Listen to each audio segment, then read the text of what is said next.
Matul il-lejl numru kbir ta' immigranti ħadu f'idejhom partijiet sħaħ miċ-ċentru ta' detenzjoni f'Ħal Safi. Is-sitwazzjoni baqgħet waħda kritika għal ħin twil. Net News jinsab informati li xi immigranti saħansitra rnexxilhom jisirqu manetti u pepper spray. Numru kbir ta' soldati u pulizija marru fil-post sakemm ikkalmat is-sitwazzjoni.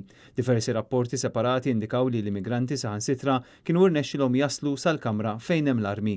Uffiċjali li tkellmu ma' dan l-istazzjoni esprimew ir-rabja kbira tagħhom illi f'dan il-mument sensittiv il-Ministru tal-Intern ħallihom weħedhom. Oħrajn qalulna li anke s-sitwazzjoni fiċ-ċentru tal-Marsa taf teskala fis-sigħat li ġejjin.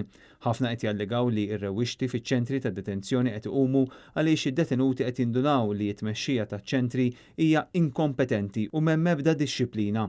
Skont sorsi li tkellmu ma' Net News jidher li numru ta' ħaddiema fiċ-ċentru ta' detenzjoni ta' Ħal Safi ilhom ġimgħati li ġibdu l-attenzjoni ta' tmexxija taċ-ċentru li uħud mid-detenuti mhux qed iġibu ruhom sew fil-konfront tagħhom iżda xorta ħadd ma ħa azzjoni.